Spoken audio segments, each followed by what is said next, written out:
yung presidente natin? Nasa Davao na rin nagtatago? Hindi kaya siya nagtatago doon? So, ito panoorin po natin ang OBP Office, VP Sara Inday Duterte. Love you, ma'am!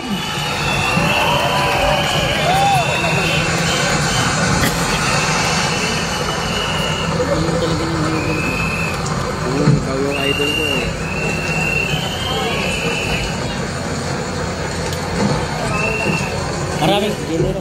Maraming salamat, Ma'am Len. Ma'am Len, salamat. Kung ano? Salamat, Ma'am Len Share Gold. Thank you po. Ayan ang yan po ang Office of the Vice President. Namimigay po sila ng tulong para sa mga kababayan natin. Nakita po natin na talagang serbisyo ang ginagawa ng ating pangalawang Pangulo. Pero ang ating Pangulo, baka siguro ba sa nila? Nasaan kaya? Magtatago na naman.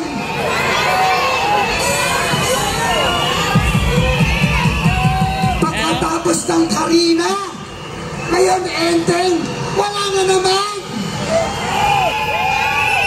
Ano ba naman yan? Nasaan na? 5,500? Kung pinahana? Nako! Talagang pag wala ka sa sarili mo, hindi mo talaga malalaman kung saan napunta na yung pera na yan.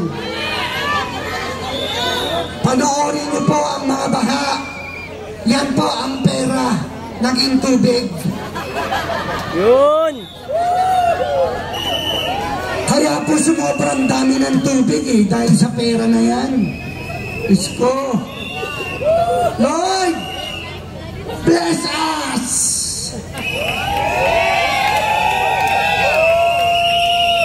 Hindi natutulog ang Panginoon. Lagi po siyang nasa presensya natin dito sa Liwasang Bonifacio. Ayan, oh. Nakita natin, oh. Grabe naman yung baha na yan, oh. Umabot na sa bubong. Panalangin po natin yung mga kababayan po natin na ngayon po ay dinadanas ang bagyong ending. Kasi wala ang 5,000 pulis.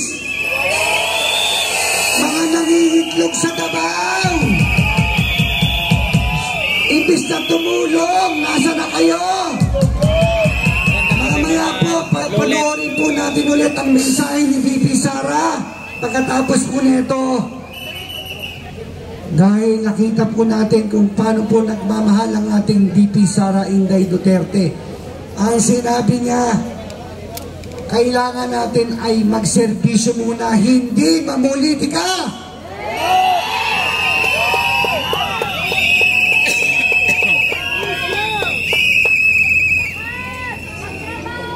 Panoorin po natin ang mensahe ng ating Vice President, Inday Sara Duterte! Duterte! Duterte! Duterte! Duterte! Duterte! Duterte! Puna po tayo.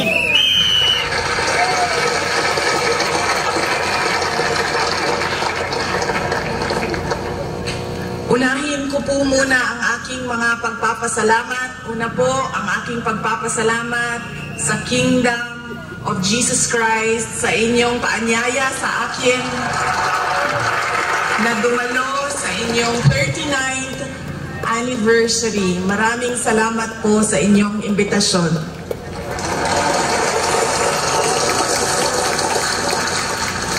Pangalawang pagpapasalamat ko po ay mula po sa akin personal.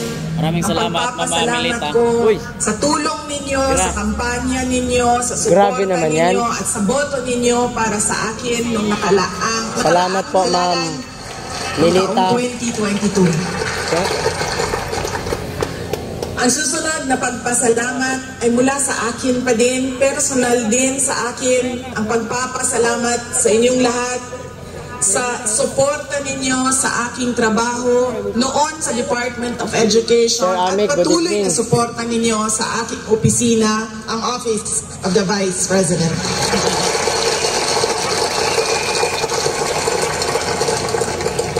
At ang huling pagpapasalamat ay mula po sa aming pamilya, ang pamilya Duterte.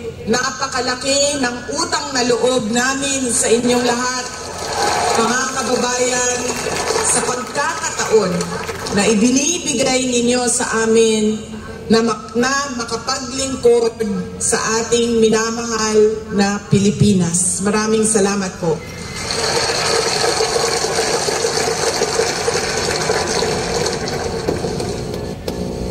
Nasabi ko na po,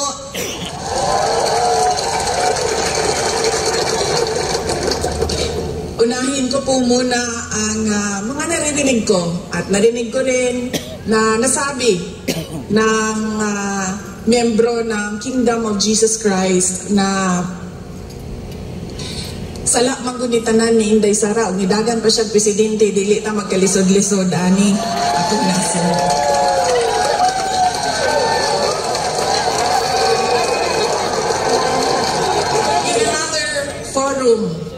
I will thoroughly explain myself kung bakit ganon ang nangyari at ganon ang desisyon ko.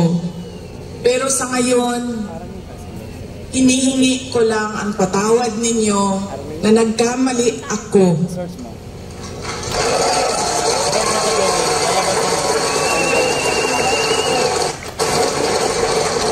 Nagkamali ako sa paghingi ng tulong at suporta nyo para kay Pangulong Bongbong Marcos.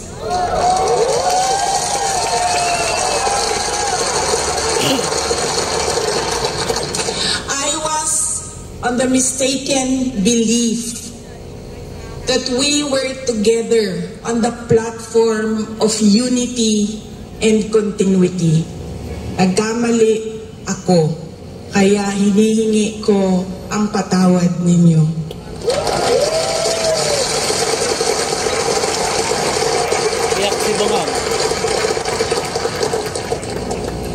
You know, this has been going on for 9 days.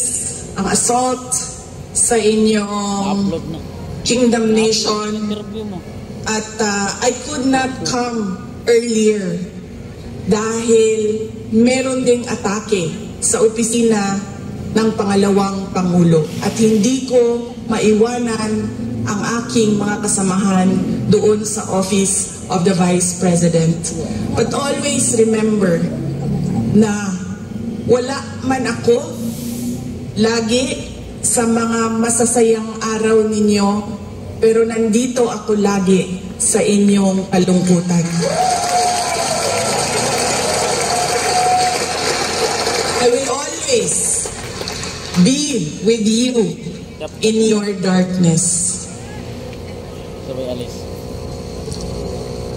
Bago ako pumunta dito, doon sa Manila, sinabihan ako, huwag kang lumapit sa KOJC dahil talo ka dyan. Kalaban mo administrasyon, kalaban mo dayuhan na superpower.